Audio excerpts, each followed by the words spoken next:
Hi guys, welcome back. My name's Laura and I'm a third year student nurse. It's been a little while since I last completed a video. Third year at university has been a lot more busy than what I anticipated it would be, and it's been quite hard to find the time in between studying, working and also applying for jobs.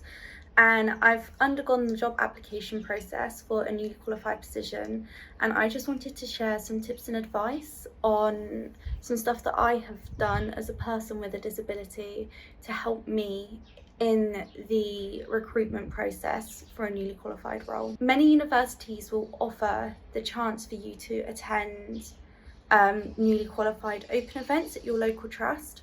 I would highly recommend attending one. It gives you a chance to meet people face to face. It gives you a chance to come into your local trust and have a bit of a gradual exposure to the environment, because if you're going to a place that you've never worked to before, you don't know anywhere about that.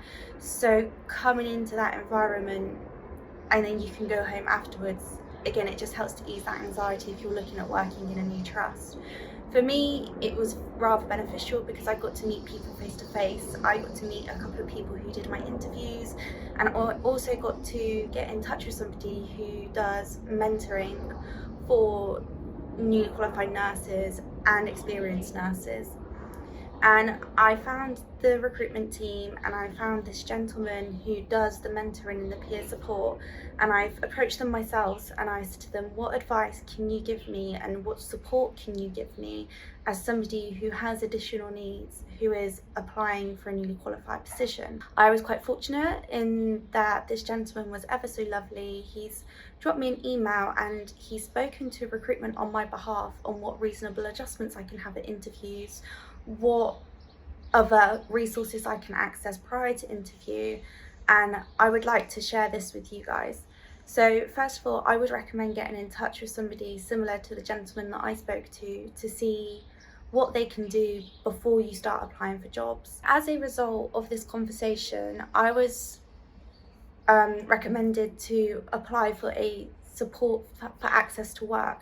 So this is a government run scheme where you can fill out all your details, you disclose what disabilities you have. So this isn't just for neurodivergence, this is for any physical, mental, any sort of disability. So this is applicable to everybody. You fill out this form and it's a government scheme where they will give your employer funding to make reasonable adjustments that you would need to access the workplace.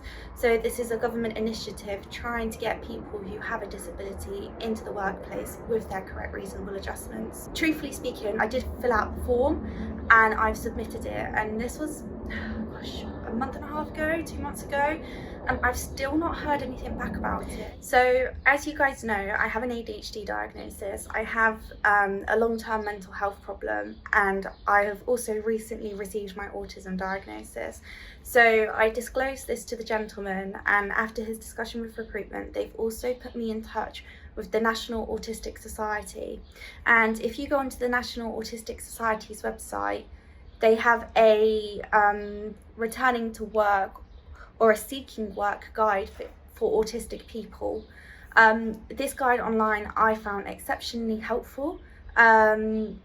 It's a web page that has written information on it, but it also provides you with access to your local career services so that you can go and talk to somebody face to face. Obviously you just have to put in your location and they'll find it for you. But what I found particularly helpful is they have a finding employment module on there, which is basically an online course that you can take to help prepare yourself for entering the world of recruitment and finding a job. So there's an Autism at Work program, which is run in association with the Bloomfield Trust, which aims to increase the number of autistic people in sustainable paid employment by making employers aware of autistic talent and the benefits of a truly neurodiverse workplace. So this is something that they are running in partnership with employers, but for us as people who want to be employed, there's also an e-learning course.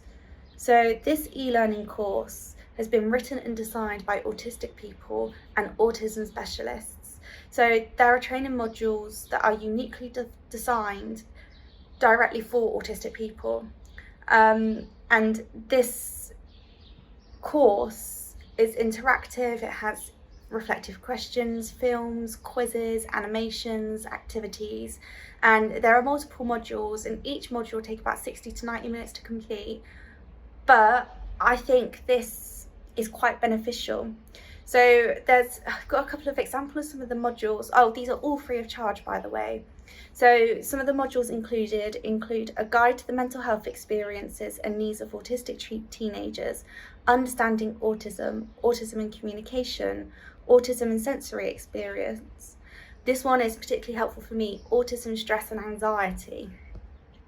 Women and girls on the autistic spectrum. Again, this is another topic that, you know, more men get diagnosed than what women do, and so I think this is really beneficial to specifically look at how autism impacts women and how that can impact women coming into the workplace, because I think my experience as a woman, I have found it extremely hard to get a diagnosis. I've had my diagnosis towards the end of my studies, so I've had a late diagnosis, and I feel if I had this diagnosis earlier in my education would have gone a lot more smoothly. I wouldn't have had so much stress, I wouldn't have had the hiccups that I've had over the past 18 months in university. Once you filled out your online application form and you're offered an interview, I just have a couple of tips and advice for interview. So I spoke to my university prior to my interview, and I asked them, you know, how open and honest should I be about my additional needs? And I got told to not talk about that and to focus on the patient. So when I did go to my interview, the first thing that I done is obviously I shook their hands and sat down, and I said to them, I'm really sorry, but I am exceptionally nervous right now, because I've not done this before, and I might need a little bit more time than usual to process your questions. And my interviewers were quite okay with that. They were quite open and, you know, just like, yeah, that's fine, take as long as you need. I answered the questions regarding patient safety and whatnot, obviously entirely patient focused, but one of the questions was strengths and qualities that you could bring into the ward, and I actually used this question as an opportunity to state that I have strengths that are here because of my needs. So for example, I like everything to be routine and structured, and I can't cope if paperwork isn't filled out properly because of my autism. So for me, a strength that I would bring to the ward is that my documentation is very particular and very meticulous. So I was open with them about that and said, you know, that is what it is because of this. And then I didn't actually openly talk about my needs further until the end of the interview when they asked me what questions I had. So once I had answered all the questions that were graded, I then took the time to talk about what I would need from an employer. And this is where I sat down with them and I said, I have this diagnosis. This is some of the things that I can struggle with. You can help me by doing X, Y, Z. However, if you do A, B, C, that won't be helpful for me and I'm going to struggle in this workplace. And because it was at the end of the interview where they had already offered the job, what I was saying to them can't impact their job decision. So their job decision was based on my knowledge and skills, not how my disabilities can impact my life. And having this open conversation was actually very beneficial, and because of this conversation, I'm now being put onto a preceptorship, and when I do start my new qualified role, I'm having this extra support put in place that I wouldn't have had if I wasn't open about it. But I would say save it for the end of an interview or use it to your advantage in an interview question, but do try to keep your interview itself as nursing and patient focused as possible, and then have those discussions at the end. Moving forwards, I think having interview prep is the best thing that I could have done. I sat down and I spent a whole evening just researching what sort of questions are asked, and again, for me it's that predictability of knowing this is what I can expect, this is what's going to happen. Going in blind, I think my anxiety would have just gotten the better of me and I wouldn't have been able to speak a word of English. So I would definitely recommend doing your preparation. Thank you for watching.